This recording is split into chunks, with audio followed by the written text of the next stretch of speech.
Welcome to On the Frontline, the Military Rec Show, where military recreation takes center stage.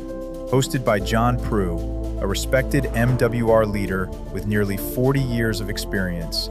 This series highlights the leaders, programs, and innovations that enhance the quality of life for service members, veterans, and military families around the world. In this episode, John is joined by John Lucas, a retired Navy Fleet Readiness Director whose 35-year career took him from MWR Lifeguard to overseeing fleet readiness across 23 military installations. Together, they reflect on leadership, customer service, career development, and the lasting impact of military recreation. Discover the lessons, experiences, and dedication behind a career devoted to serving sailors, families, and the MWR profession. This is On the Frontline, powered by the DPRS Media Network. Let's dive in.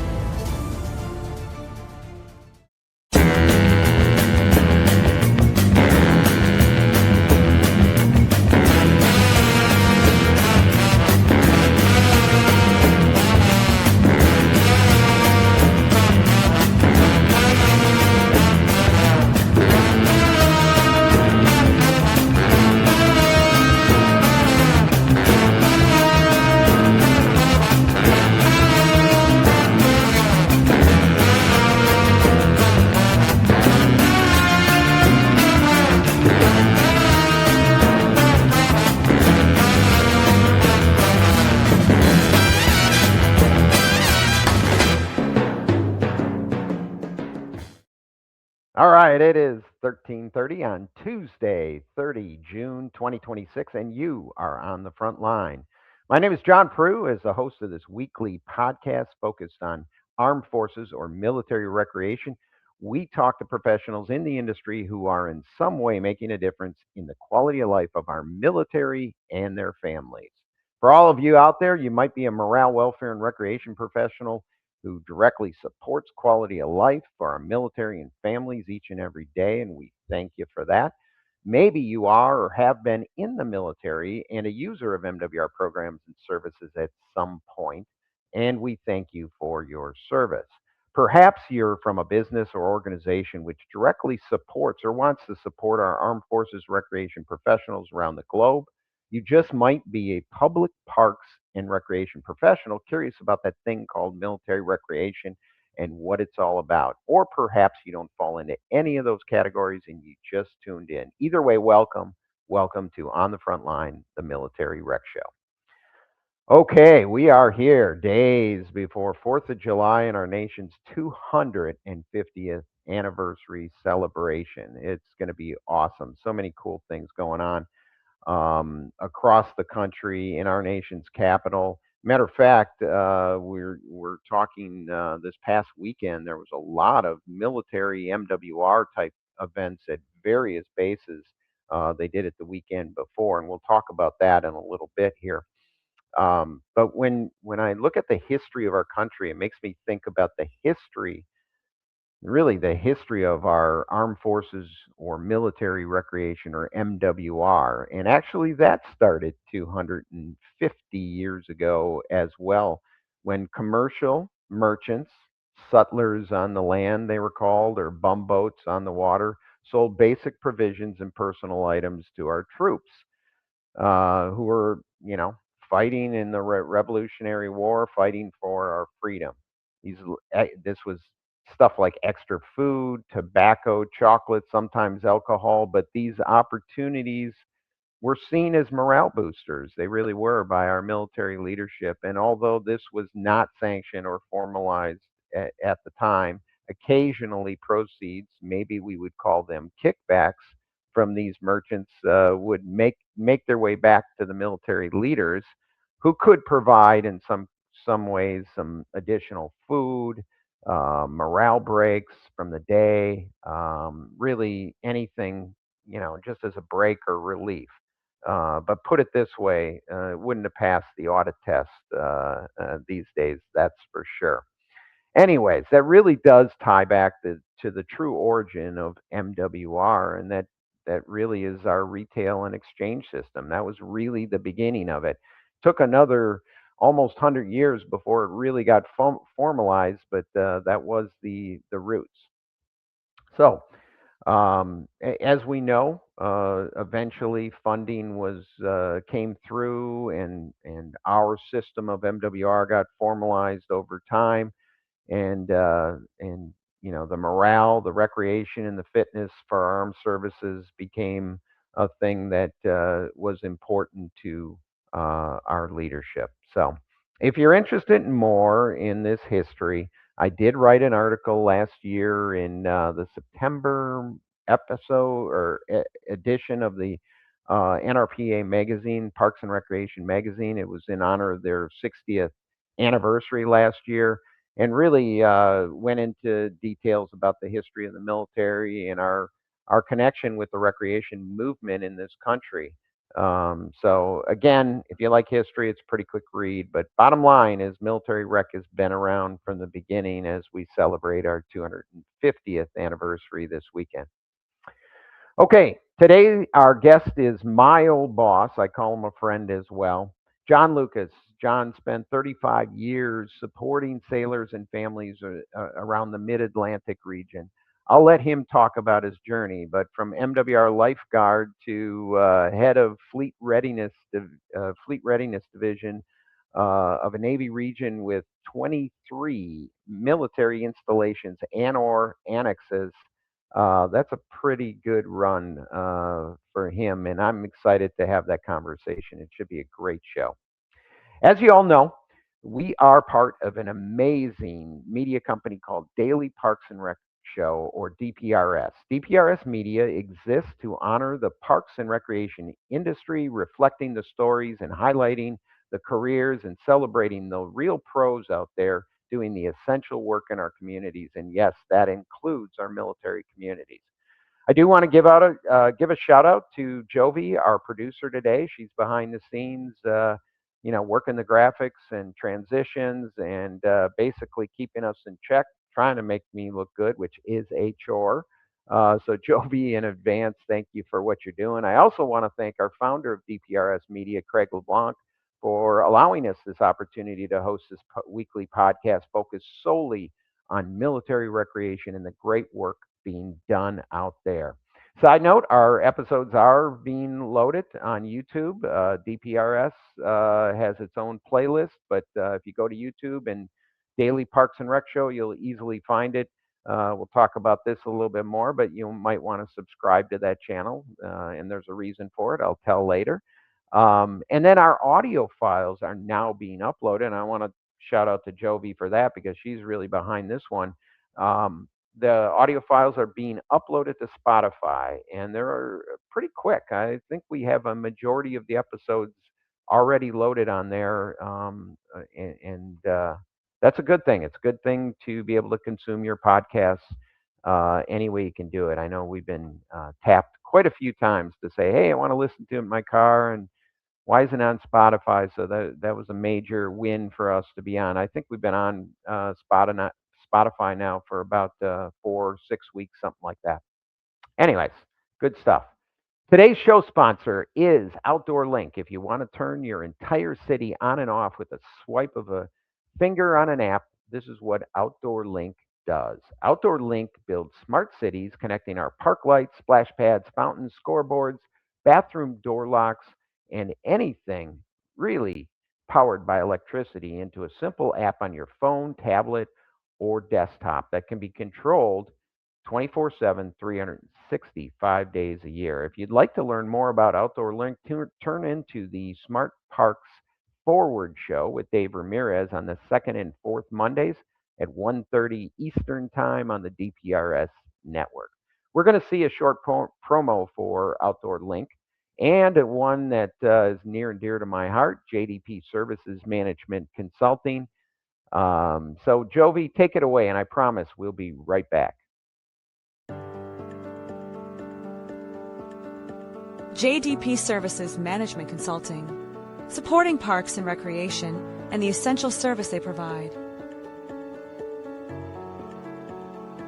Communities benefit greatly from having dedicated advocates who champion the value of play in open spaces. Such advocacy ensures that recreational areas are prioritized and managed in ways that enhance the overall quality of life for everyone. We are dedicated to fortifying public park and recreation agencies and other related organizations by taking a practical, engaged approach to consulting and training, addressing immediate needs while equipping clients with lasting insight and tools to strengthen their organizations for long-term success. JDP Services, Management Consulting, meeting needs and exceeding expectations. In today's parks and recreation industry, communication, safety, and efficiency go hand in hand. That's where Outdoor Link comes in, delivering smart technology that empowers city departments and community planners to do more, smarter. Outdoor Link's platform connects and automates everything that keeps your parks running smoothly, from lighting and locks to signage, water features, Wi-Fi, and digital advertising. Control and schedule park lights for safety and energy savings. Remotely manage facility access. Coordinate fountains and splash pads. Provide public connectivity.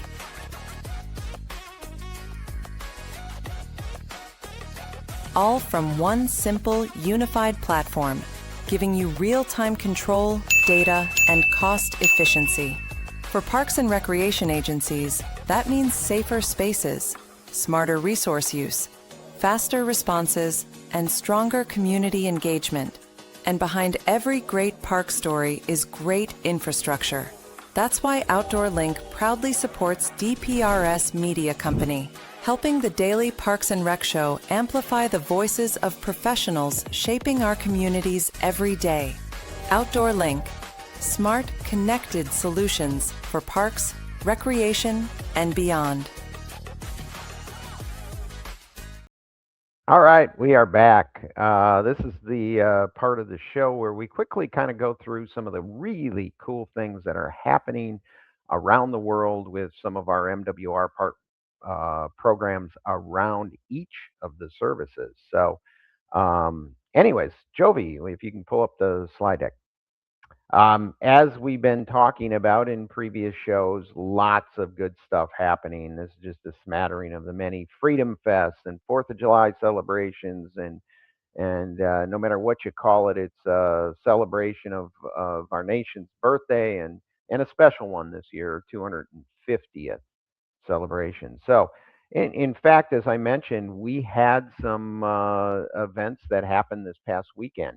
So they really kicked off Freedom Fest. I know Fort Rucker, Camp Zamba in Japan, Fort Bliss, just some of them. Here's a few shots here and there. Again, if you do if you're part of the Armed Forces Recreation Network, and if you're in the Parks and Rec business at all, you can be a part of that social media channel on Facebook, and we also have one on LinkedIn. These posts come through on a regular basis, so you get them on your feed, and you're just in awe of some of the really cool events and promotions that are going on with the morale, welfare, and recreation programs or services in the Air Force that are happening across the globe, so to speak. But yeah, this was Fort Rucker, Camp Zamba, Japan, and Fort Bliss. Here's a few more. Fort Benning had some celebrations this week. Joint Base Lewis McChord up in the Great Northwest, Fort Bragg, and then of course Naval Station Mayport down in the Jacksonville, Florida area. All had big celebrations this past weekend, including big concerts, food festivals, carnivals. And of course, I think most of them had fireworks shows as well. So really cool stuff happening around the world. Okay, do want to highlight this. This is July. First of all, it is Parks and Recreation Month starting tomorrow. July is a big date for all of us in the Parks and Rec business. And so this is the cover of the magazine for the month. And a story that's within there is coming from McConnell Air Force Base. Tiffany Delzell, hopefully I pronounced that right. She's the Community Service Flight Chief for the 22nd Force Support Squadron out of McConnell Air Force Base. She authored an article that appeared in the magazine this month, so please check it out. Great article talking about the great things they're doing there to support it. So in general, some of the Air Force, I've through partnerships with the Armed Forces Recreation Network, gotten a chance to meet a lot of the Air Force programmers out there, whether they're working outdoor rec or just kind of community support stuff. But they're doing some really awesome stuff across the board. But hey, that goes for all of our services. But Tiffany, great article, and we want to give you a shout out. And if you haven't checked out the July edition yet of Parks and Rec magazine, please do so. Congrats to Tiffany too. All right, Daily Parks and Rec Show. I mentioned it, YouTube channel. We are trying to do more things live on the YouTube channel, but we do need to get to 1,000 subscribers. We're probably the only entity that has more videos or uploads than than actual subscribers, but we're getting close to 600 at this point. They've increased, but we are doing a massive push. So if you are out there, pretty easy to do. Go to YouTube. Even if you don't watch all of our videos, if you can help us out and turn around and subscribe to our channel, the Daily Parks and Rec Show, we would really, really appreciate it. And if you're into Armed Forces recreation, On the Frontline has its own playlist. If you can see down on the left, has all of our shows. I think I've got somewhere around 20 of the episodes uploaded now on there. So another way to consume that podcast. And kind of cool. We do a little post production on it, so it's a little different than what you're seeing live, but it's all good stuff and a great way to archive our content. Okay, and then the typical Armed Forces Recreation QR codes that are out there for those that are seeing this in video format. Apologize for you on Spotify. You're not seeing QR codes, but you're hearing about it. But anyways, the bottom line is Armed Forces Recreation Network. They meet monthly, second Wednesday of every month. It's part of the NRPA formal network system. Good way to connect, communicate. Leadership team on the AFRN is doing really good stuff these days, so you want to check it out. And then, of course, as I mentioned, our Facebook group and LinkedIn group. Again, just plug in Armed Forces Recreation. Pretty easy. If you at all are tied to the business of recreation, we'll accept you as a member. And again, then it'll be on your feed and you're able to post up there as well. So if you're not a member, please check that out. We do on the Facebook site, we have close to 1,000 members on that, and we get anywhere from 150 to 175 posts or reposts every single month. So there is some really cool content coming up there. So check it out, please. Okay, Jovi, you can take that down.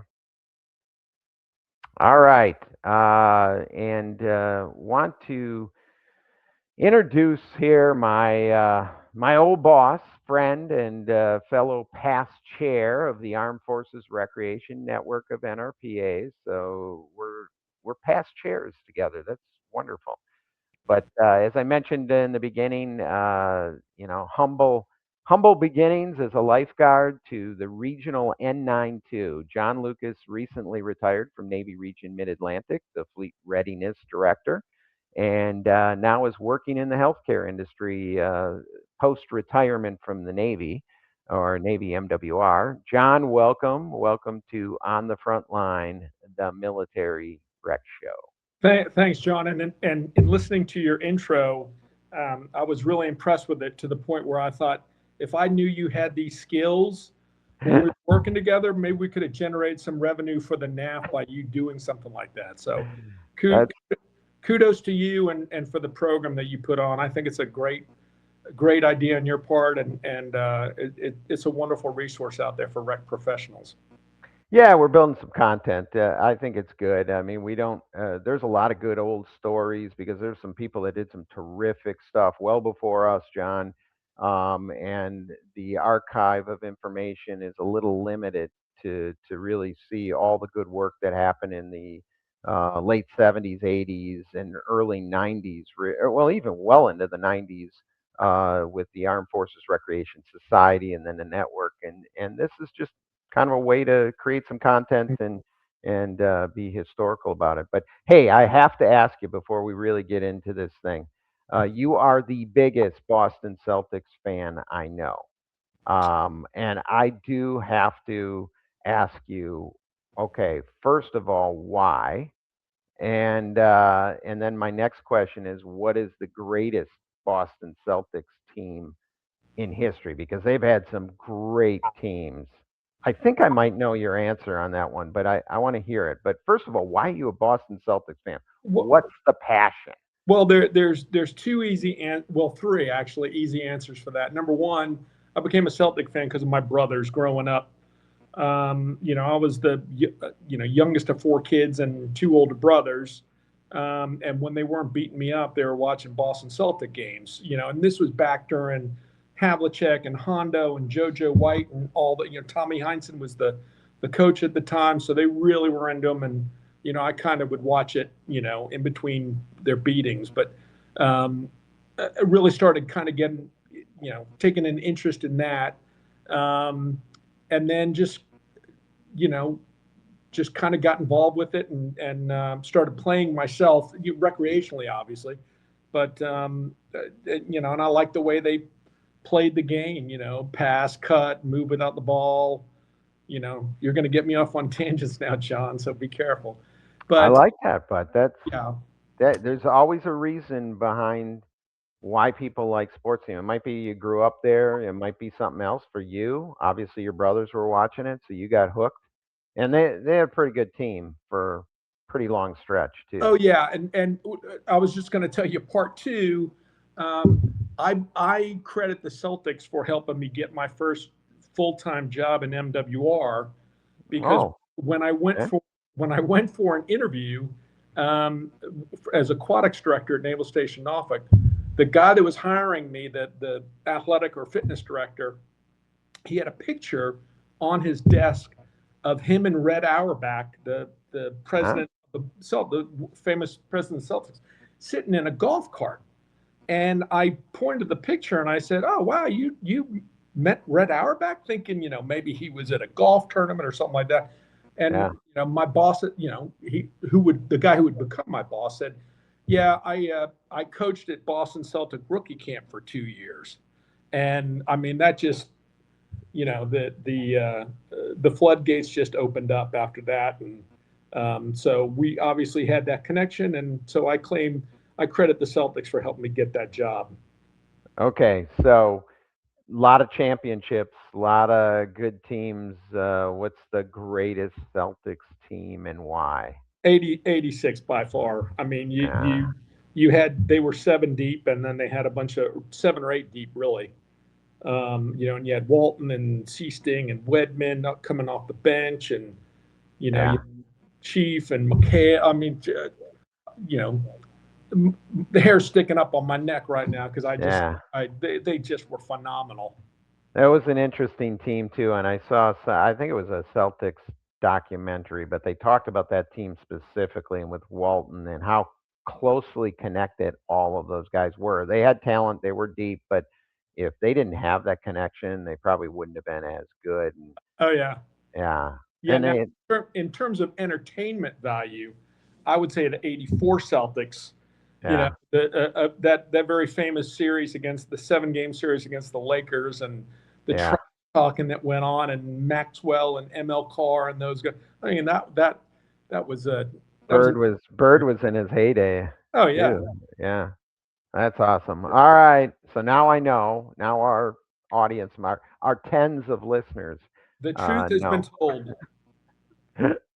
All right. Sounds good. So I know you came from a military family. I mentioned the lifeguard, which you did part-time. It really is not the start of your professional journey, but maybe it was. Why don't you walk us through your professional journey through MWR?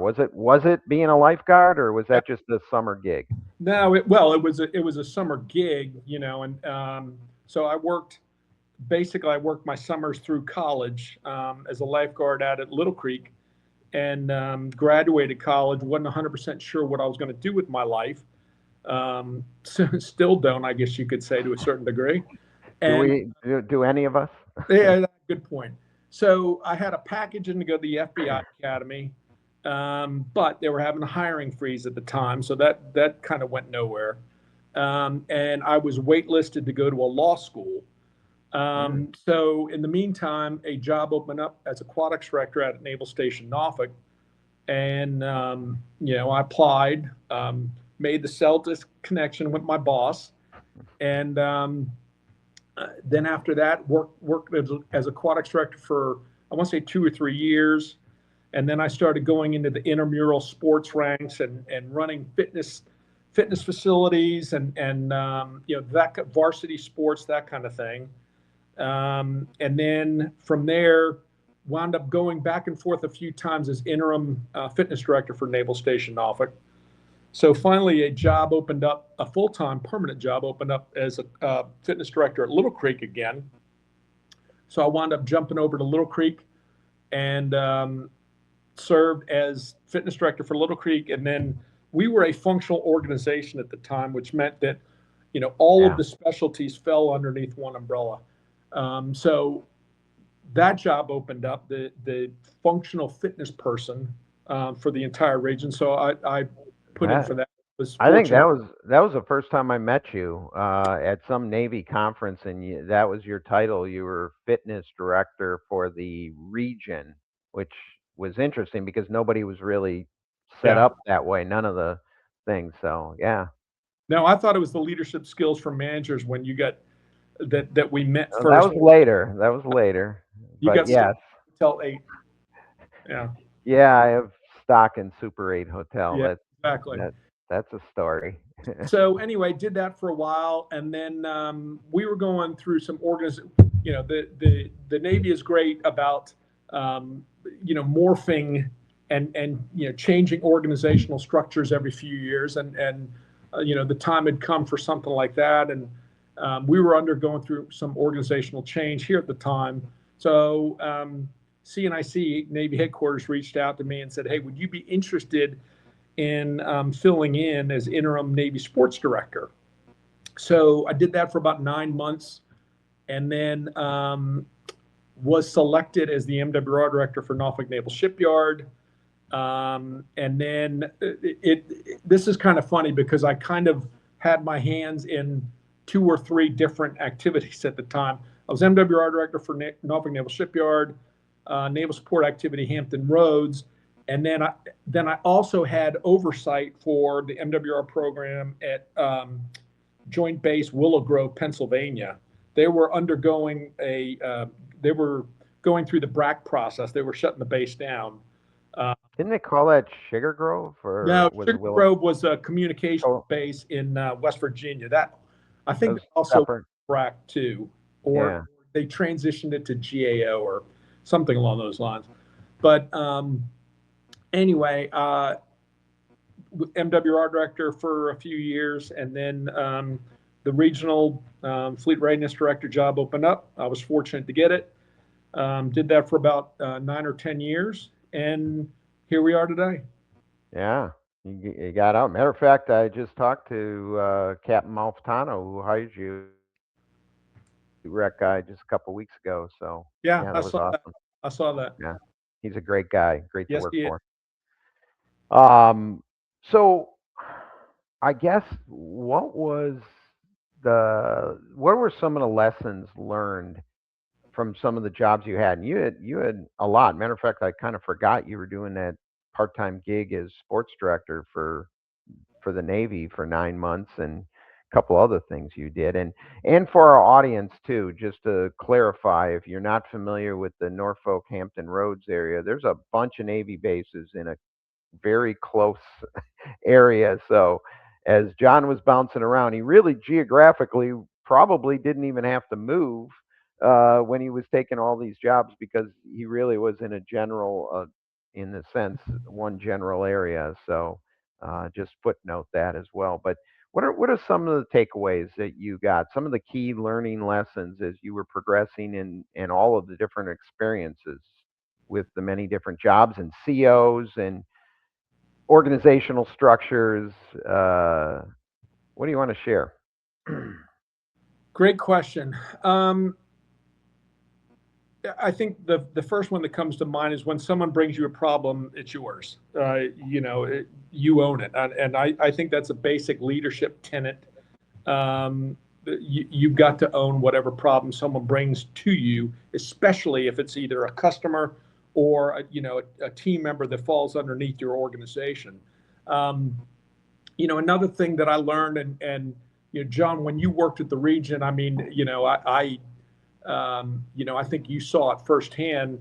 There are a lot of decisions that are made out there that, because of the position that you're in, you may or may not have input into that decision. But again, you have to own it. You are the face of it. You have to support it. Yeah. Whether it's budget cuts or organizational realignments, whatever, when your boss points the finger at you and says, move forward and do good things, okay, got it. You may not have had any input into it. You may not have agreed with it, but it's your responsibility to carry it forward. So those were really, really interesting lessons that just jump out at me immediately. I was very fortunate over the years to attend several Disney business programs, which really got me all liquored up on the importance of customer service. I did learn that there very much is a direct connection between the bottom line financially and the way customers are treated and attention to detail in our facilities. And I frankly, I try to take that same approach in my new job working for Centerra Virginia Beach Hospital. So I was very, very fortunate to have attended those classes, and I just can't. Yeah, we're gonna talk about customer service here when we come back from the break. So I don't want to go too far into that, but that's a great point, and I think we all learn things along the way about customer service. But one of the things I've picked up on is you said you did a reorganization. I was always kind of fascinated by the fact that Midland decided to do this functional categories. Nobody else was doing it across the Navy, and you guys did that. So what was good? What was bad about the functional organization when you served as the sports fitness? Everything fit into that realm, that umbrella. That was yours for the entire region, and that was your job. So you weren't tied to a facility, from my understanding. You just oversaw it as a program director, all of them across the region. So what was the good and bad about that organization? Because that was very different. Yeah, I think the good was the fact that it really created an intense amount of specialization. If there were 14 fitness directors within the Norfolk metro area, you met with them on a regular basis. There was a tremendous amount of camaraderie, a tremendous amount of cohesion. Anytime there was a large scale event, we would often draw on each other to come support the event. If there was a 5K race, as an example, we always knew we could count on one of the other installations, or all of them for that matter, sending folks out to be able to support. And in that regard, I think it was a great thing. And we were able to draw on each other for ideas and whether it was, complaining about the way things were, or trying to push each other, or be a little bit more competitive, so to speak. You had this, I'm gonna try to top you, kind of thing. Sometimes that's not a bad thing. It's not, as long as it's healthy. Yeah. Absolutely, and it was very much a healthy competition. The only bad thing I could see that came from it was that professionally, it had a tendency to almost stovepipe the people that were living it. For example, you know, a fitness director on any given base, they were, to use a Hollywood term, they were typecast. You know, Tom Hanks is always going to be Forrest Gump. You can never, he can never be another, character.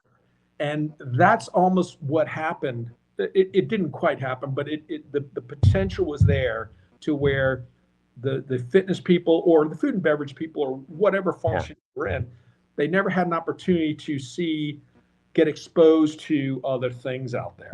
I think by and large it didn't happen. And I think the only reason why it didn't happen was because, that functionalization only lasted a few years, and then, ultimately it morphed into something else. But the potential was certainly there for that kind of thing to happen. Was governance, did the sports and fitness director at a base work for you or work for the MWR director at the location? How did that all work? There were no MWR directors. There was only one MWR director at the time. The regional N92, the regional Fleet Readiness Director, was the one MWR director. And so it really was like one base in the. Yep. And you didn't have the over horizon bases at that point? No. Yeah, Northeast didn't fold in. Okay. Right. That makes more sense. So truly, they worked for you then, and the MWR director was like the regional MWR director, but yeah, everything geographically right there. Wow, that was interesting. Okay, we are going to come back and we are going to talk about customer service, but Jovi's going to take us away to a short promo spot, but please stick around. We got more with John Lucas. We'll be right back. They say it's Just Rec. Just Rec, where kids learn to try again. Just Rec, where confidence begins. Where teamwork, effort, and fun matter more than trophies. It's not about perfection. It's about participation. It's not just rec. It's where kids learn to love the game and themselves. It's just rec until they learn teamwork for life. It's just rec, but it's everything to them.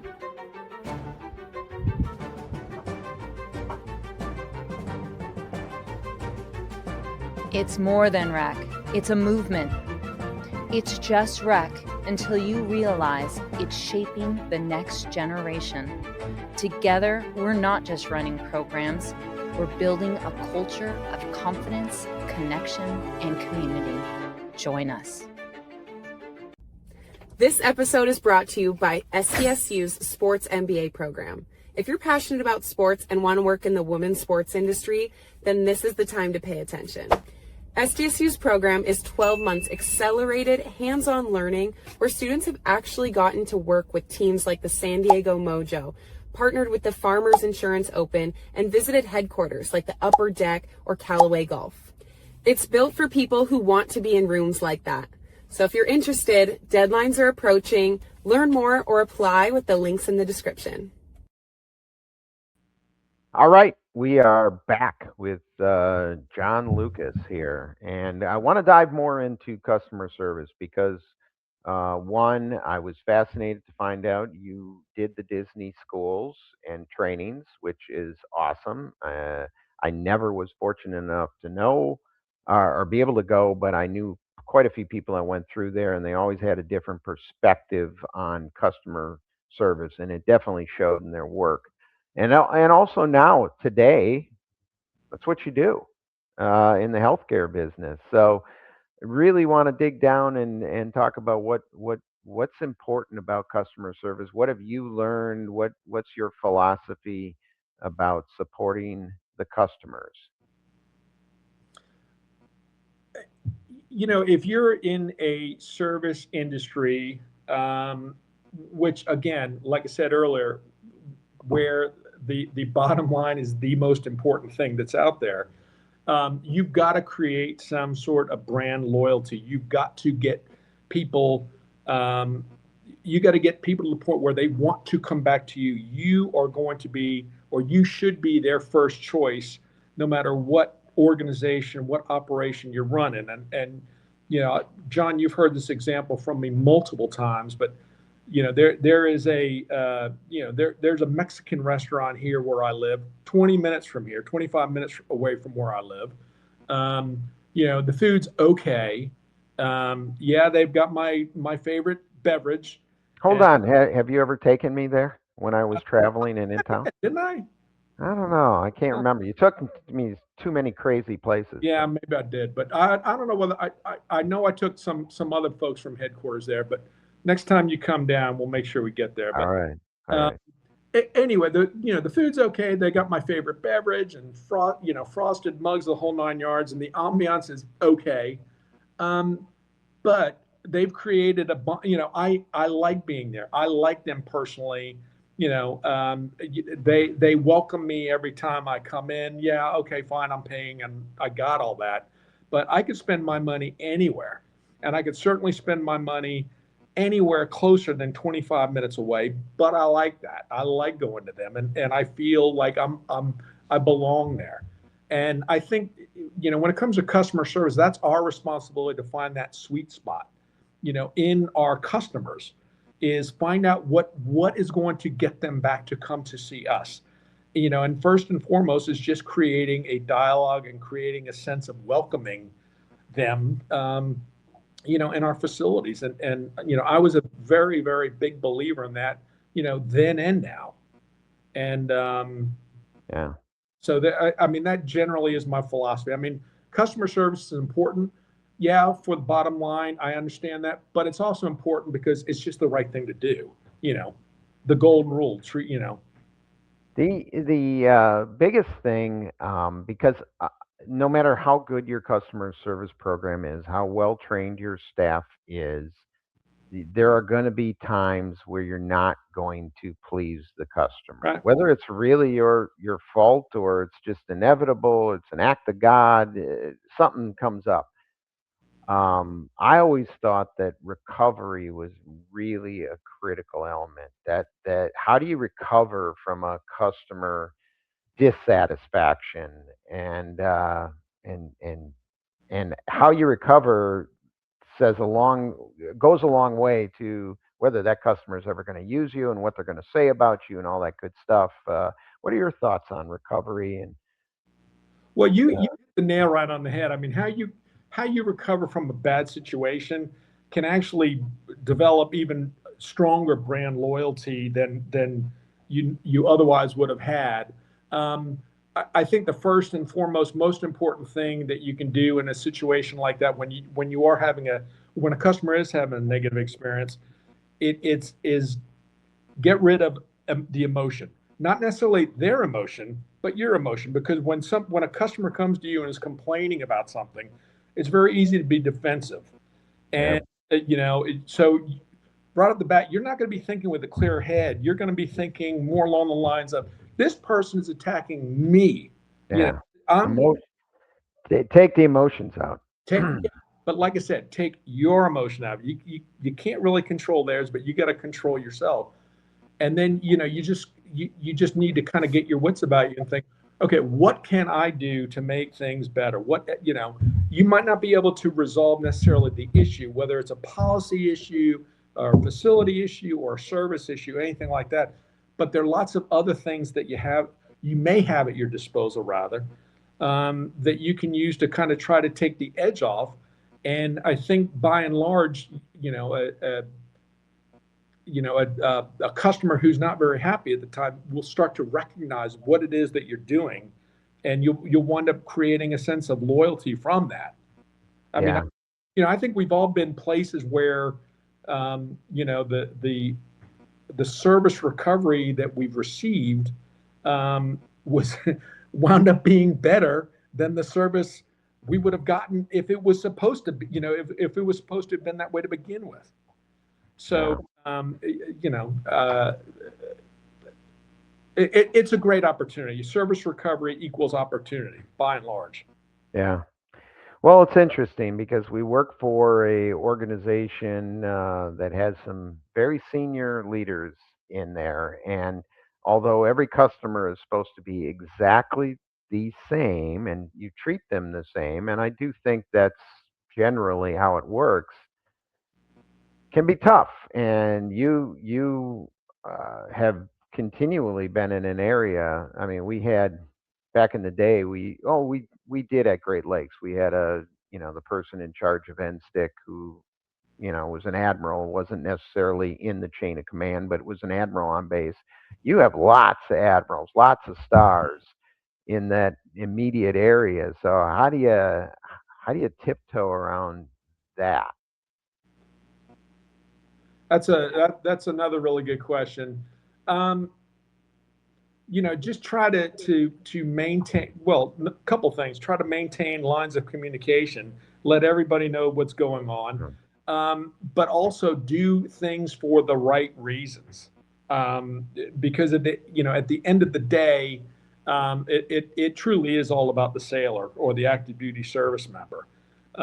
So I think most of these stars out there recognize the fact that if you're doing something for their sailor, then they're going to be pleased with the product that you're putting out there.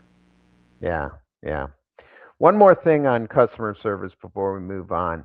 There's external, which we've been talking about, external customer service, and then there's internal customer service, where we certainly, I know, saw that within the region, trying to navigate the different departments, the different end codes, Sure. even within the N9 umbrella. How do you manage and whether you're on the receiving end of good customer service, internal customer service, or on the other end, how does that is that dramatically different than external customer service? What are your thoughts? Oh yeah, without a doubt. I mentioned earlier about owning problems.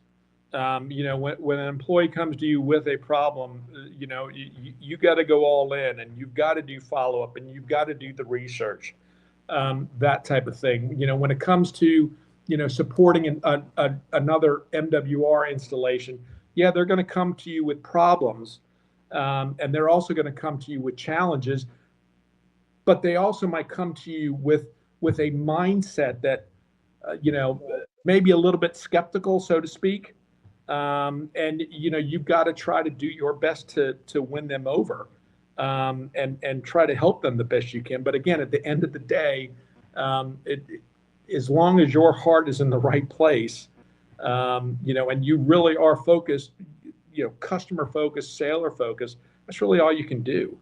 Yeah. And Uh, and John, you've seen it. I mean, and you've lived it, and I know I certainly lived it. But at the end of the day, there are going to be internal customers that you're not going to be able to please all the time, and there, the opportunities for service recovery on an internal customer. I don't know how many of those opportunities that there really are.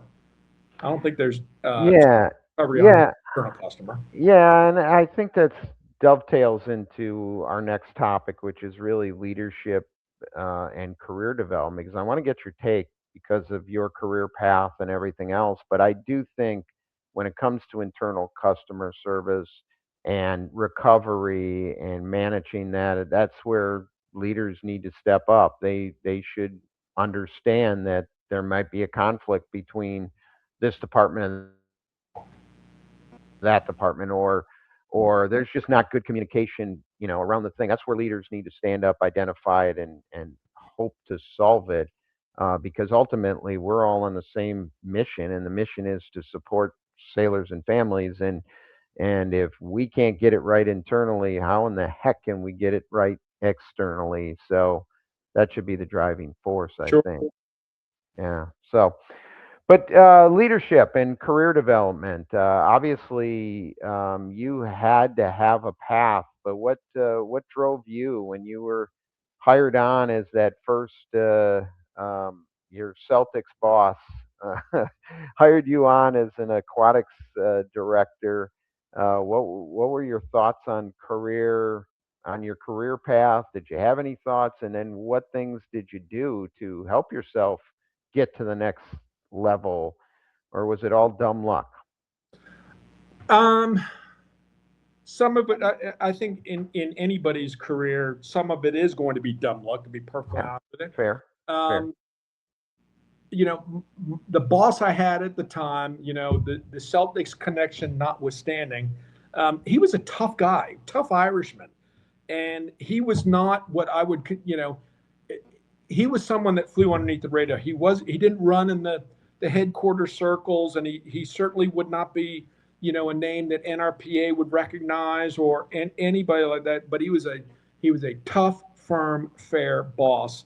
Yeah, in fact, it's funny. I still try to have dinner with him every, you know, 6 or 8 weeks. I mean, that's cool. he really made a tremendous impact on my life. But he was tough, and he made me work hard. And but the thing of it is, once I earned his trust, I was gold after that. So that, you know, that really opened my eyes a lot, and really didn't necessarily have any kind of long-term, so to speak, career plans, you know, until other people started reaching out to me and asking me if I would be interested in other positions out there, certainly within the Mid-Atlantic region. I know you remember, you know, hearing this name before. The regional MWR director was a guy named Marlon Wagner. We all called him Wags. You know, Wags started, you know, seeing me a little bit more, paying a little bit more attention to me, you know, for the work I was doing. And then he kind of started taking me under his wing and trying to get, you know, we talked about exposure earlier. He tried to give me exposure to other things, you know, food and beverage, and, you know, various other, you know, what would be community recreation, you know, other programs like that.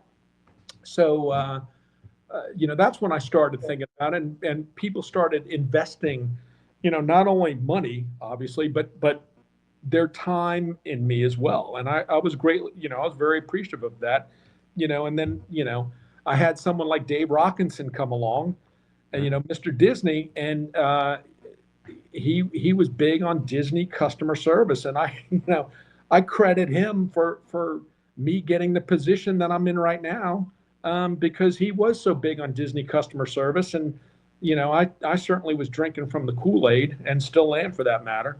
But you know, it's just that those are the dumb luck type of things that, you know, I speak of.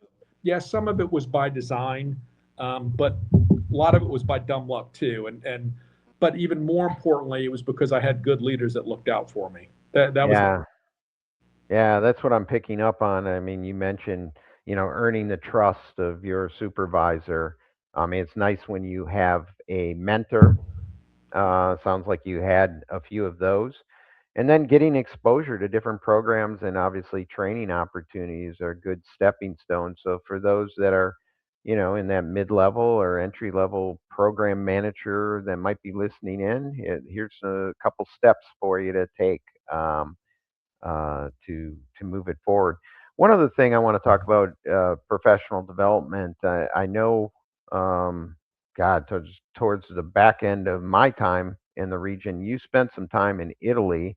You had a temporary assignment out there. I mean, one, it's a great opportunity that your supervisors allowed you to do that, and one that you know, you had the opportunity to do it. But what'd you learn from that experience? Because that was totally out of your realm, if I remember right. Oh, You went yeah. out for what, 4 or 5? Yeah, I was there. 5 weeks. Yeah, I was there for 5 months, and I was the Navy Region Europe N5, or strategy and plans, I believe it is, strategic plans or something along those lines. But learned a couple things from that. Number one,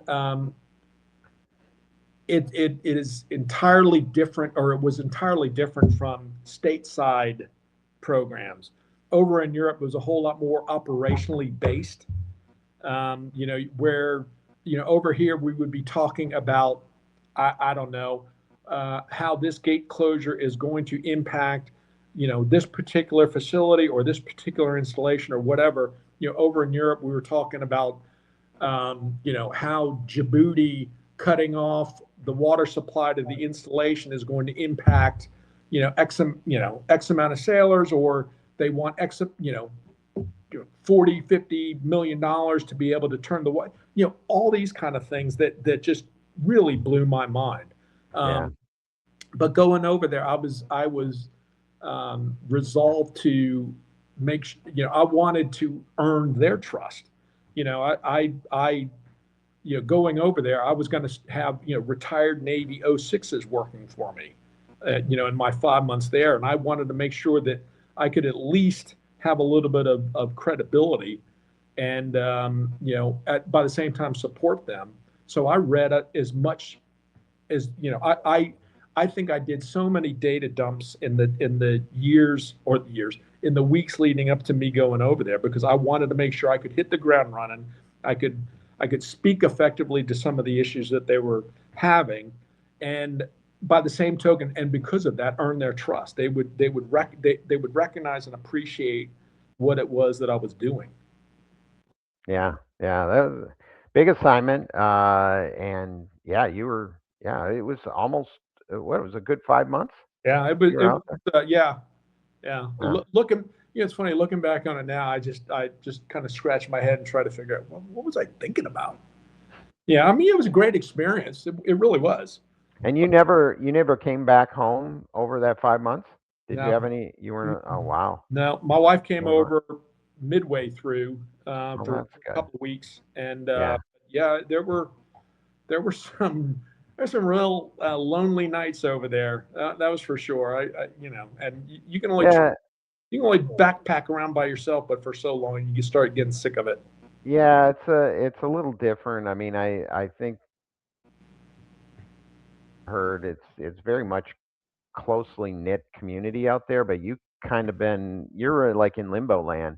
You're working for the region. You're there on a temporary assignment. Yep. And I could see how that might have got old after a little bit from just the living standpoint. Yeah, but I will tell you, if any of your listeners are interested in learning how to effectively cook in a kitchenette, I'm the master at it, because I learned.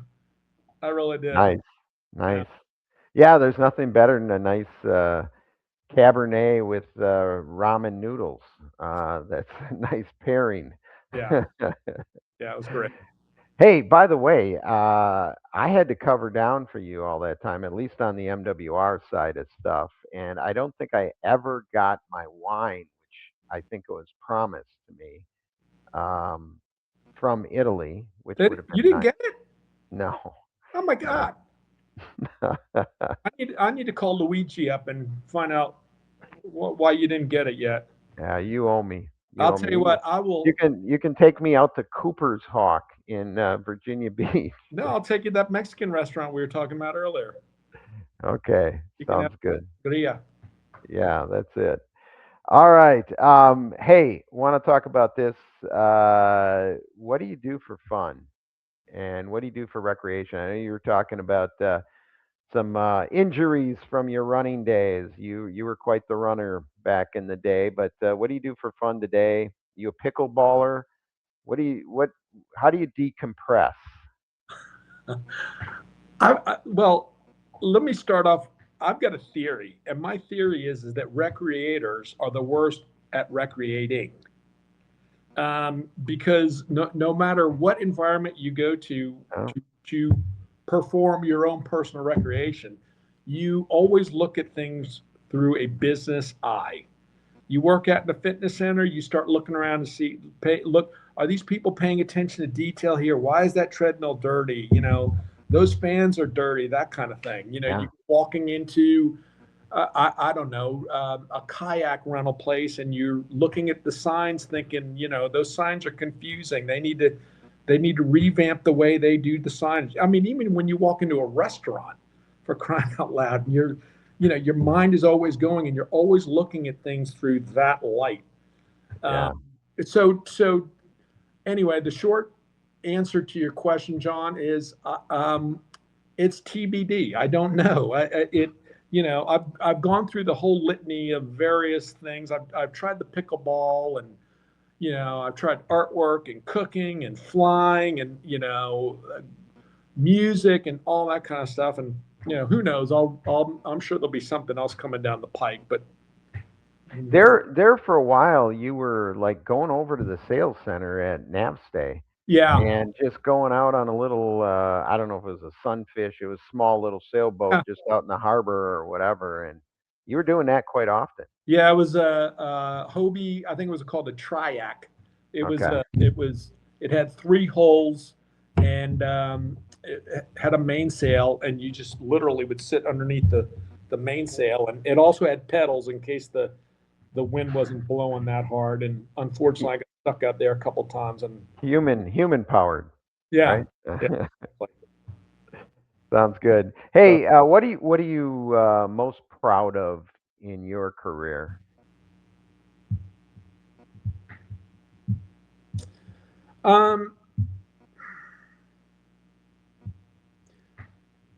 I think that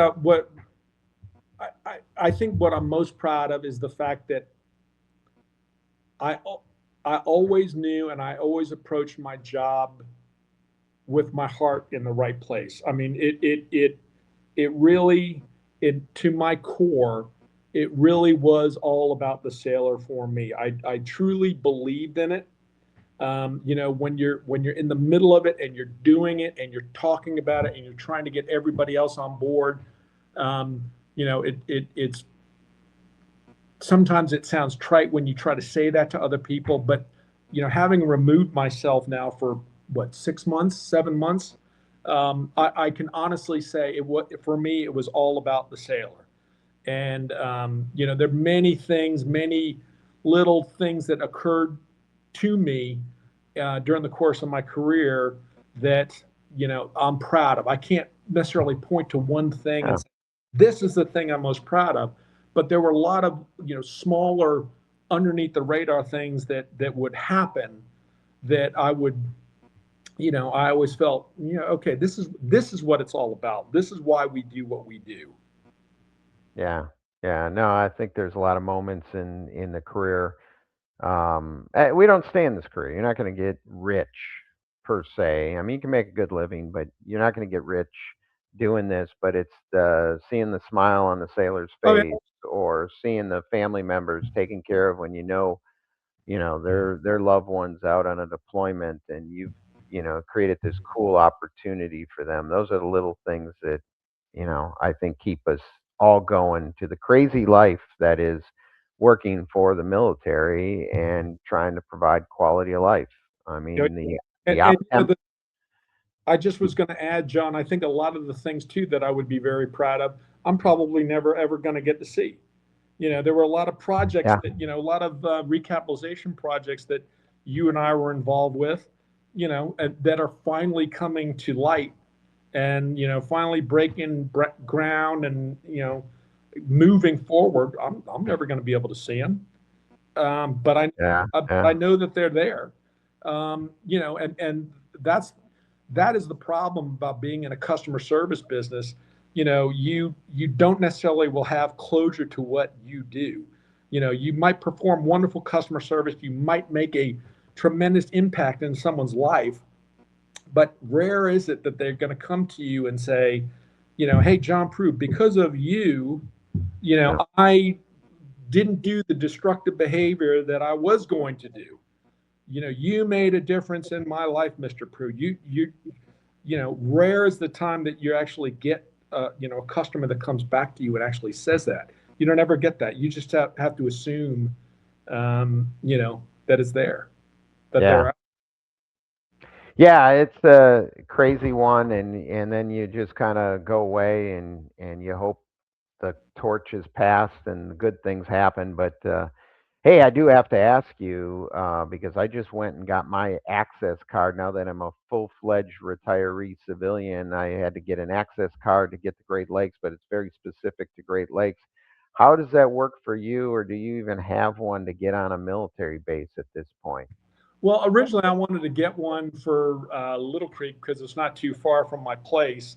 Because I figured maybe I'd go out there and play golf, but last two golf games have been so awful that I don't really have much of a desire to go, go through the rigor of getting a pass to get on the base. But I eventually will one day. Yeah, you know what the unfortunate thing is, and I don't know what the cure is because they took the DoD civilian ID card kind of away, which served just like kind of like a military ID card, is the rec lodging customer. Because now you have to literally go to every base, to every service Yep. to be able to get access. If you're an RV or just want to use some of the beautiful cabins, cottages, and resorts. And for those not out here, we'll do a whole show on rec lodging. But yeah, that's a great business line for us, and it's a great benefit of our customer base. But that to me is the hard one because, hey, I was kind of looking forward to using the Armed Forces recreation resorts, but now how do you do that? Can I do that? Am I even eligible?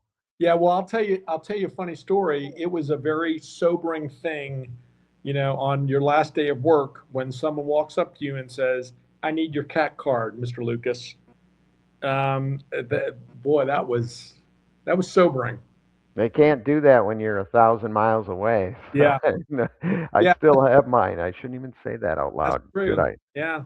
I don't know where it's at, but it's not good. It's expired. So, anyways, John, thank you so much. It was great catching up. I know we're going to talk and stay in touch, and I truly hope to get over to Norfolk sometime soon, Virginia Beach area. We got some friends over there that just built a house up that way, so we got to get over there, and I definitely will give you a call and we'll get together. But thank you for your time and sharing your story, and we'll probably have you back on another episode somewhere down the line. So thank you. Yeah, well, thanks for the opportunity to share, and thanks for what you do. I think, like I said earlier, I think this is a wonderful thing that you're doing.